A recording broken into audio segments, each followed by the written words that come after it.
ബാബരി മസ്ജിദ് തകർക്കപ്പെട്ടിട്ട് 33 വർഷങ്ങൾ പിന്നിടുന്ന ദിവസമാണ് ഇന്ന്. ബാബരി മസ്ജിദ് പൊതുവെ ആളുകളുടെ സ്മൃതിയിൽ നിന്ന് ഇല്ലാതായിക്കൊണ്ടിരിക്കുന്നു എന്ന് പറയാൻ കഴിയും ഇന്ത്യയിലെ ഒരു പൊതുവായ സാഹചര്യം പരിശോധിച്ചാൽ. ഇന്നിപ്പോൾ ഇന്ത്യയിൽ ബാബരി മസ്ജിദ് തകർക്കപ്പെട്ട ദിനം RSSൻ്റെ ഹിന്ദുത്വ രാഷ്ട്രീയത്തിൻ്റെ ആക്രമണത്തിൻ്റെ ദിവസം എന്നൊക്കെ അനുസ്മരിക്കുന്ന ആളുകളെ കാണുന്നത് കുറവാണ്.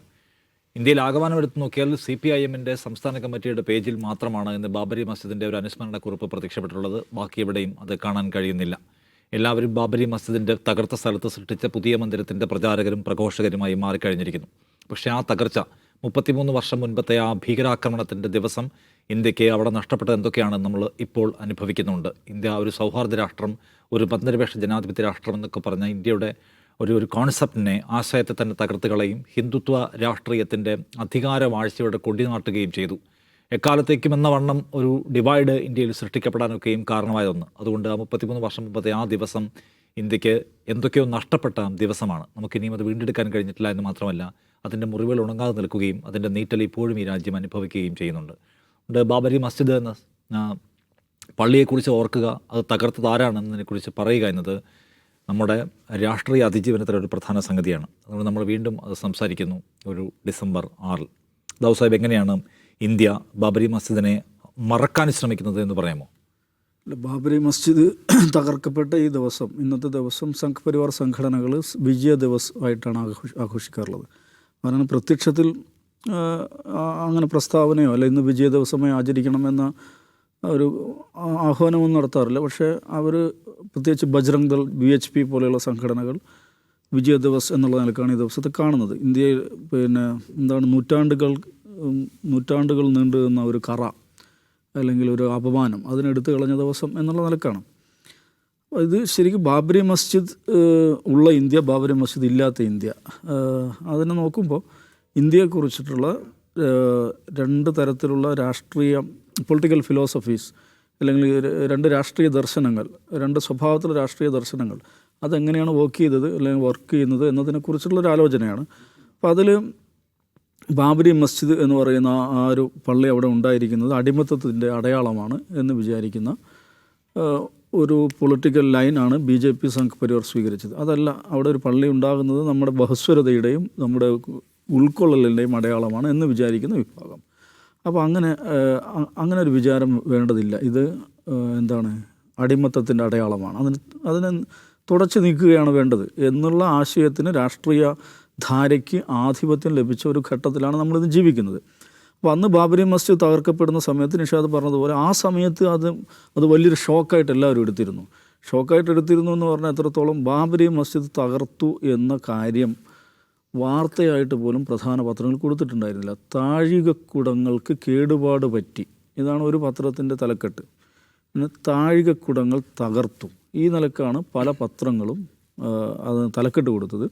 ആ സാഹചര്യത്തിലാണ് വളരെ പ്രസിദ്ധമായിട്ടുള്ള ഇദ്ദേഹത്തിൻ്റെ കഥ വരുന്നത്. NS മാധവൻ്റെ തിരുത്ത് എന്ന് പറയുന്ന കഥ, ചുല്യാറ്റ് എന്ന് പറയുന്ന പത്രാധിപർ തൻ്റെ നീല പെൻസിൽ എടുത്തിട്ട് തർക്കമന്ദിരം എന്ന വാക്ക് മാറ്റുന്നത്. അപ്പോൾ അന്ന് നോക്കൂ, അതിന് ശേഷം ഉള്ള അഭിമുഖങ്ങളിൽ ഈവൻ അദ്വാനി പോലും അത് തെറ്റായിപ്പോയി, സംഭവിക്കാൻ പാടില്ലായിരുന്നു, അതൊരു ക്രൈമാണ് എന്ന് അദ്വാനി പോലും പറഞ്ഞു. എന്ന് പറഞ്ഞാൽ ബാബരി മസ്ജിദ് തകർക്കപ്പെട്ട സന്ദർഭം, അതിനുശേഷമുള്ള കുറേ അധികം കാലം അതൊരു മോശം ചെയ്തിയായിരുന്നു, സംഭവിക്കാൻ പാടില്ലാത്തതായിരുന്നു എന്ന് വിചാരിക്കുന്ന ആളുകളായിരുന്നു ധാരാളമായിട്ടുണ്ടായിരുന്നത്.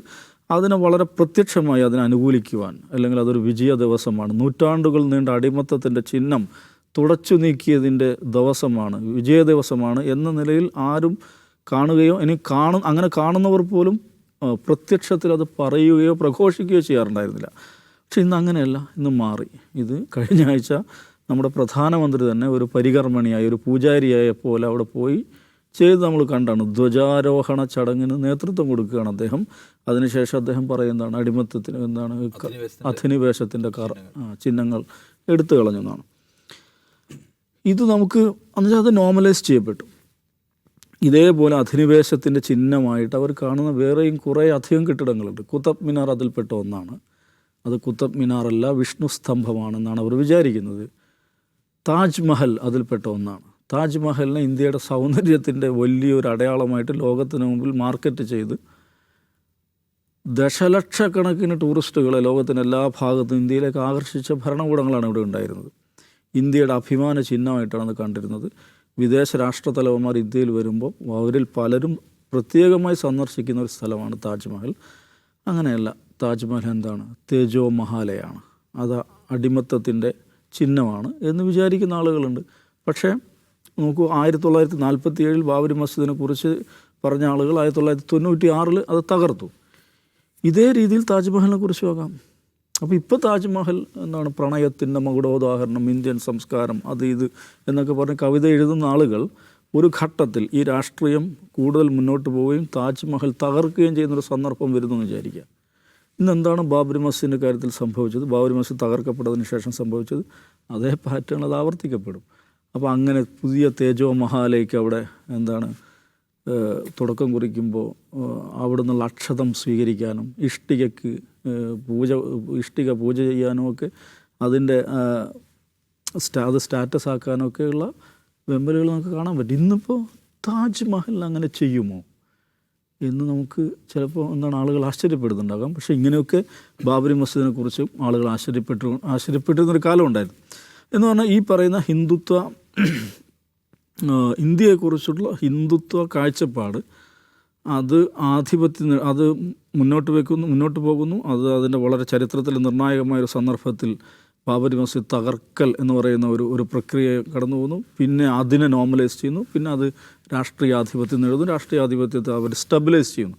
ആ ഒരു ഘട്ടത്തിലാണ് നമ്മൾ ജീവിക്കുന്നത്. അപ്പോൾ സ്വാഭാവികമായിട്ടും ബാബരി മസ്ജിദിനെ കുറിച്ച് നമ്മൾ സംസാരിക്കുക എന്ന് പറഞ്ഞാൽ നോക്കൂ, ഇങ്ങനെയും ഒരു കാലം നമുക്കുണ്ടായിരുന്നു കേട്ടോ. ബാബരി മസ്ജിദ് തകർക്കപ്പെട്ടതിൻ്റെ പേരിൽ തകർത്തവർ തന്നെ അത് മോശമായി പോയി എന്ന് പറഞ്ഞൊരു കാലം നമുക്കുണ്ടായിരുന്നു. അത് ഓൺ ചെയ്യുന്നതിൽ അവർ എന്താണ് ഷൈഡ് അവേ, അവർക്ക് തന്നെ അതൊരു മോശം കാര്യമാണെന്ന് തോന്നിയൊരു കാലം നമുക്കുണ്ടായിരുന്നു കേട്ടോ എന്ന് പുതിയ തലമുറയെ ഓർമ്മിപ്പിക്കുക. ഇതാണ് ഈ കഥ. നമ്മുടെ രാജ്യം കടന്നു വന്ന കഥ ഇതാണ്. നമ്മുടെ പൂർവ്വകാലം ഇങ്ങനെയൊക്കെ ആയിരുന്നു എന്ന ഒരു ഓർമ്മപ്പെടുത്തൽ എന്നുള്ളതാണ് ഈ ദിവസത്തിൻ്റെ പ്രസക്തി.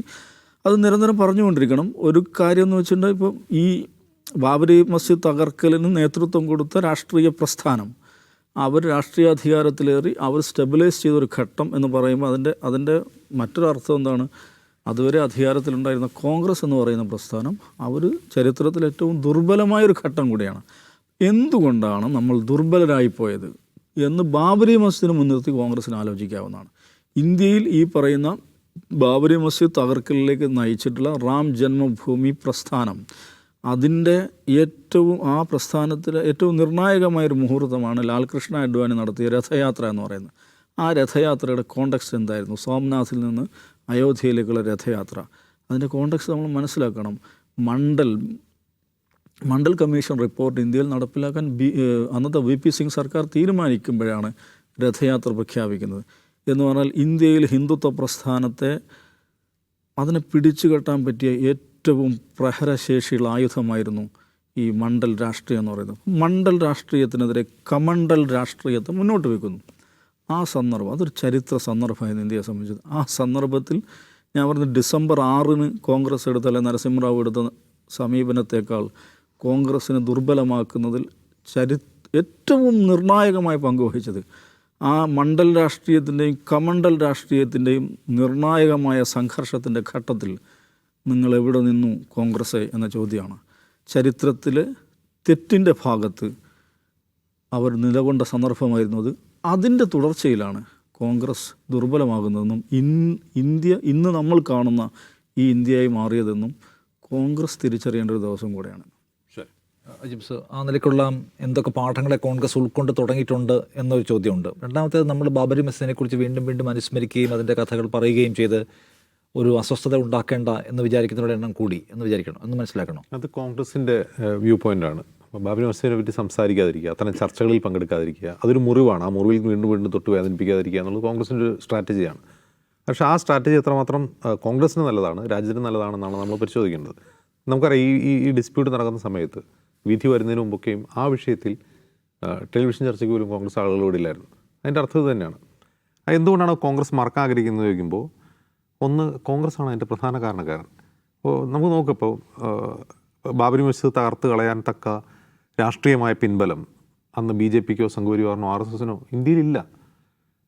2 സീറ്റ് മാത്രം BJP 82 അധികാരത്തിൽ 2 സീറ്റ് മാത്രമേ ഉണ്ടായിരുന്നു. അപ്പോൾ പിന്നെ 82 മാറുന്നപ്പോഴാണ് ബാബരി മസ്ജിദ് തകർത്തതിന് ശേഷമാണ്. അപ്പോൾ ഒരു തർക്കമന്ദിരം എന്ന് കോൺഗ്രസോ അല്ലെങ്കിൽ വേറെ ആരെങ്കിലുമൊക്കെ വിളിക്കുന്ന ഒരു പള്ളി തകർത്ത് കളയാൻ പറ്റിയ ഒരു രാഷ്ട്രീയ ഫോഴ്സേ ആയിരുന്നില്ല എന്ന് സംഘപരിവാർ. രാഷ്ട്രീയ ഫോഴ്സ് ആയിരുന്നില്ല എന്ന് പറഞ്ഞാൽ അവരുടെ കേഡർമാരുടെ എണ്ണമോ ശാഖകളുടെ എണ്ണമോ ജനസംഘത്തിൻ്റെയോ BJPയുടെ സീറ്റുകളുടെ എണ്ണമോ വെച്ചിട്ടല്ല പറയുന്നത്. അങ്ങനെ ഒരു ഒരു ഡൊമിനൻ്റ് ഫോഴ്സേ ആയിരുന്നില്ല ഈ ബാബരി മസ്ജിദ് പൊളിക്കുമ്പോൾ BJP എന്ന് പറയുന്നത്. അപ്പോൾ തീർച്ചയായിട്ടും അതിനെ ഫെസിലിറ്റേറ്റ് ചെയ്തതിൽ കോൺഗ്രസ് കുറ്റവാളി തന്നെയാണ്. അതിൽ ഒരു തർക്കമില്ല. അത് കോൺഗ്രസ് തിരിച്ചറിയുന്നുണ്ടോ എന്നുള്ളതാണ് ഏറ്റവും വലിയ പ്രധാനപ്പെട്ട കാര്യം. അത് അവർ തിരിച്ചറിഞ്ഞിട്ടും അതവർ അക്നോളജ് ചെയ്യുകയല്ല ചെയ്യുന്നത്. അതിനെ ഒരു പബ്ലിക് മെമ്മറിയിൽ നിന്ന് മായ്ച്ചു കളയാൻ ശ്രമിക്കുകയാണ് ചെയ്യുന്നത്. അങ്ങനെ പബ്ലിക് മെമ്മറിയിൽ നിന്ന് മായ്ച്ചു കളയാൻ മാഞ്ഞു പോകുന്നതല്ലാതെ അതിൻ്റെ കാരണം ഇന്ത്യയുടെ ദേശീയത എന്ന് പറയുന്നത് ഇന്ത്യൻ നാഷണൽ കോൺഗ്രസുമായി ബന്ധപ്പെട്ടതാണ്. അവർ എന്താണോ ഇന്ത്യൻ ദേശീയതയെക്കുറിച്ച് സ്വപ്നം കണ്ടത് അതാണ് ഇന്ത്യ എന്ന രാജ്യമായി മാറിയത്. അതിൽ പലതരം ആശയങ്ങളുണ്ടാകാം, പലതരത്തിലുള്ള അഭിപ്രായ ഭിന്നതകളുണ്ടാകാം. പക്ഷേ ഒരു കോമണായി അവരുടെ സ്വപ്നമാണ് ഇന്ത്യ എന്ന് പറയുന്നത്.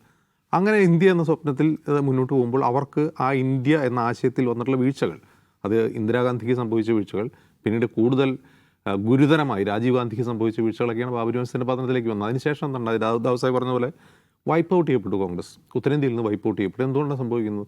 കാരണം കോൺഗ്രസിനേക്കാൾ നന്നായി കോൺഗ്രസ് ആ സമയത്ത് പറഞ്ഞുകൊണ്ടിരുന്ന ഇന്ത്യൻ ദേശീയത അതിലും അഗ്രസീവായി പറയാൻ BJP പഠിക്കുകയും പരിശീലിക്കുകയും ചെയ്തു. അറച്ചറച്ച് പറയാതെ പച്ചയ്ക്ക് പറയാൻ തുടങ്ങിയപ്പോൾ ആളുകൾ അതിനെ വോട്ട് ചെയ്തു. ആ നറേറ്റീവിന് പിന്തുണ കിട്ടാൻ തുടങ്ങി. ആ ഹിന്ദി ഹൃദയഭൂമിയിൽ നിന്ന് കോൺഗ്രസ് തുടച്ചു മാറ്റപ്പെടുന്ന കാഴ്ചയാണ് പിന്നെ നമ്മൾ കാണുന്നത്. ഒരിടത്തും പിന്നീട് തിരിച്ചു വന്നിട്ടില്ല. അത് UP-യിലാവട്ടെ, ബീഹാറിലാവട്ടെ, ഗുജറാത്തിലാവട്ടെ കോൺഗ്രസ് തിരിച്ചു വരുന്നില്ല എന്ന് നമുക്ക് കാണാം. അപ്പോൾ കോൺഗ്രസ് അവിടെ നിന്ന് എന്ത് പാഠം പഠിക്കുമെന്ന് ചോദിച്ചാൽ കോൺഗ്രസ് പാഠമൊക്കെ പഠിച്ചിട്ടുണ്ട്. അതുകൊണ്ടാണ് OBC പൊളിറ്റിക്സ് ഒക്കെ പറയാൻ തുടങ്ങുന്നത്. സംവരണത്തെക്കുറിച്ച് സംസാരിക്കുന്നത്, OBC രാഷ്ട്രീയത്തെക്കുറിച്ച് സംസാരിക്കുന്നത്, ഭരണഘടനയെക്കുറിച്ച് കൂടുതലായി പറയുന്നത്. ഈ ഡിസംബർ 6 എന്ന് പറയുന്നത് ബാബരി മസ്ജിദ് തകർത്ത ദിവസം മാത്രമല്ല, അംബേദ്കർ മരിച്ച ദിവസം കൂടിയാണ്. അത് ആ ദിവസം തന്നെ ഇതിന് ആ പരിപാടിക്ക് തിരഞ്ഞെടുത്തു എന്ന് ചോദിച്ചാൽ ഇന്നിപ്പോൾ അംബേദ്കറെ പറ്റി സംഘപരിവാരും RSSും ഒക്കെ അവർ അപ്രോപ്രിയേറ്റ് ചെയ്യാനുള്ള ശ്രമം നടക്കുന്നുണ്ട്. ഞങ്ങളുടെ ശാഖയിൽ അംബേദ്കറെയും ശ്രീനാരായണ ഗുരുവിനെയും മഹാത്മാഫൂലെയും സ്മരിച്ചുകൊണ്ടുള്ള ശ്ലോകങ്ങൾ ഉദ്ധരിച്ചുകൊണ്ടാണ് RSS ശാഖകൾ തുടങ്ങുന്നതെന്ന് നാരിക ഫേസ്ബുക്കിൽ പോസ്റ്റ് ചെയ്തിട്ടുണ്ട്. പക്ഷേ ബാബരി മസ്ജിദ് തകർക്കാൻ വേണ്ടി അവർ തിരഞ്ഞെടുത്തത് അംബേദ്കറുടെ ചരമദിനം തന്നെയാണ്. രാമജന്മഭൂമി പ്രൊട്ടസ്റ്റ് ആ മൂവ്മെൻറ്റിൻ്റെ സമയത്ത് തന്നെ അംബേദ്കറെ കുറിച്ചുള്ള സംഘപരിവാറിൻ്റെ നറേറ്റീവ് എന്തായിരുന്നു നമുക്കറിയാം. അംബേദ്കറെ ചീത്ത പറഞ്ഞുകൊണ്ടിരുന്നവർ ബാബരി മസ്ജിദ് പൊളിച്ചതിന് ശേഷമാണ് അംബേദ്കറെ അപ്രോപ്രിയേറ്റ് ചെയ്യാൻ തുടങ്ങിയെന്നും കാണാം. അപ്പോൾ മറ്റൊരു പ്രധാനപ്പെട്ട കാര്യം എനിക്ക് തോന്നുന്നത്, ഇതിപ്പോൾ ഞാൻ കോൺഗ്രസിനെ പറ്റി പറഞ്ഞു. കോൺഗ്രസ് അത് എത്രമാത്രം തിരിച്ചറിയുന്നു ചോദിച്ചാൽ അവരതിനെ മറപ്പിക്കാനാണ് ശ്രമിക്കുന്നത്. അത് ഓർത്തെടുത്തുകൊണ്ട് അതിൽ തെറ്റിദ്ധരുത്താനല്ല എന്നുള്ളതാണ് ഒരു ഗുരുതരമായ പിഴവ് ഇപ്പോഴും കോൺഗ്രസ് പിന്തുടരുന്നത്. മറ്റൊരു പ്രധാനപ്പെട്ട കാര്യം, നമ്മൾ ഈ വർഗീയത, ഫാഷിസം, ഇത് രണ്ടും എന്താണെന്നതിനെക്കുറിച്ചുള്ളൊരു പബ്ലിക് ഒരു പൊതുബോധം, ആ പൊതുബോധം എന്ന് പറഞ്ഞാൽ രാഷ്ട്രീയ പാർട്ടിയിൽ കൂടിയുണ്ട്. അതിലൊരു പ്രശ്നമുണ്ട്. അപ്പോൾ ആളുകൾ പറയാം ഇത് വർഗീയതയുടെ തേരോട്ടം കൊണ്ട് സംഭവിച്ചതാണ്. അപ്പോൾ ഈ വർഗീയതയും ഫാഷിസവും ഒന്നാണ് എന്ന് കരുതുന്ന ബുദ്ധിജീവികൾ പോലും കേരളത്തിലുണ്ട്. അതായത് വർഗീയ ഫാഷിസ്റ്റുകൾ എന്ന് പറയുക 3 പദങ്ങളാണ്. ഇന്നിപ്പോൾ ഞാൻ ദേശാഭിമാനം എടുത്തു എന്ന് സഖാവ് M. സ്വരാജിൻ്റെ ഒരു നെടുങ്കൽ ലേഖനമുണ്ട് എഡിറ്റോറിയൽ കോളത്തിൽ. അതിൽ ബാബരി മസ്ജിദിനെ സ്മരിച്ചുകൊണ്ട് എങ്ങനെയാണ് വളരെ കൃത്യമായിട്ടുള്ള ഒരു കോംപ്രഹെൻസീവായിട്ടുള്ള ലേഖനമാണ്. കോൺഗ്രസ് എങ്ങനെയാണ് അതിനെ സഹായിച്ചത്, ഫെസിലിറ്റേറ്റ് ചെയ്തത്, പിന്നീട് ഇന്ത്യൻ മതേതരത്തിന് എന്താണ് സംഭവിച്ചത്, നമുക്ക് വളരെ വിശദമായ ഒരു ലേഖനമാണ്. അപ്പോൾ അതിൽ അദ്ദേഹം 3 വാക്കുകളാണ് ഉപയോഗിക്കുന്നത്. ഒന്ന് വർഗീയത, മറ്റൊന്ന് വർഗീയത, മതരാഷ്ട്രവാദം.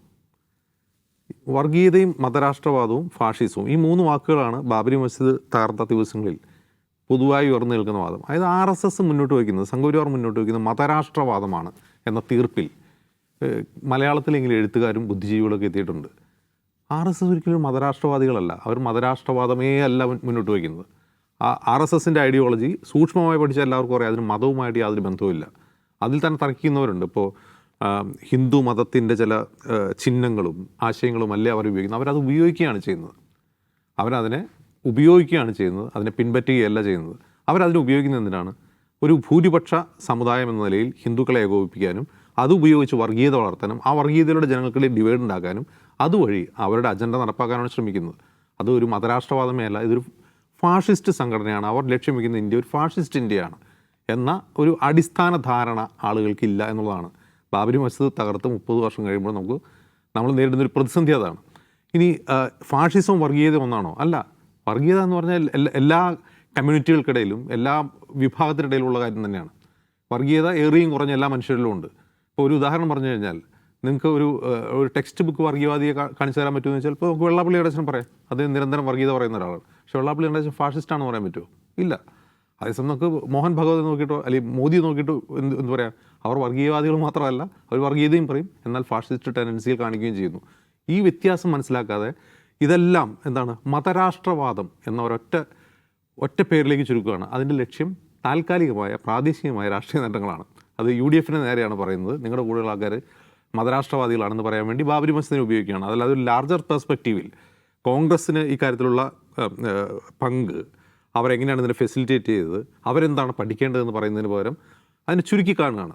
വർഗീയതയും ഫാഷിസവും ഒന്നാണെന്ന് തോന്നിപ്പിക്കുന്ന, ഇതെല്ലാം മതരാഷ്ട്രവാദമാണ്, എല്ലാം ഒരു നാണയത്തിൻ്റെ അപ്പുറം ഇപ്പുറമാണെന്ന് പറഞ്ഞുകൊണ്ട് ഇതിനെ സമീകരിക്കുന്ന ഒരു രീതിയിലേക്ക് 3 പതിറ്റാണ്ട് കഴിയുമ്പോൾ ബാബരി മസ്ജിദിൻ്റെ പതനം കേരളത്തെ കൊണ്ടെത്തിച്ചിട്ടുണ്ട്. ബാബരി മസ്ജിദിൻ്റെ തകർച്ച ഇന്ത്യ എന്ന് പറയുന്ന ആശയത്തെ എങ്ങനെയാണ് തകർത്തതെന്ന് നാം ഇപ്പോൾ അനുഭവിക്കുന്നുണ്ട്. അന്ന് പള്ളി തകർത്തവർ പിന്നീട് നമുക്കിടയിലുണ്ടായിരുന്ന എന്തൊക്കെയോ തകർത്തു. ഇനിയും അവർക്ക് തകർക്കാൻ കഴിയുന്ന തരത്തിൽ അവർ കൂടുതൽ ശൗര്യരൂപികളായി മാറിയിട്ടുണ്ട്. അപ്പോൾ ഇനിയൊന്നും തകർക്കപ്പെടില്ല എന്ന ആത്മവിശ്വാസം ഉണ്ടെങ്കിൽ അതിനും വലിയ കഥയില്ലാത്ത കാലമാണ്. അതുകൊണ്ട് ഓർമ്മയാണ് ഏറ്റവും വലിയ ആയുധം എന്ന് പറയുന്നത് കൊണ്ട് നമ്മൾ ഒരിക്കൽ കൂടി ബാബരി മസ്ജിദിനെ ഓർക്കുന്നു.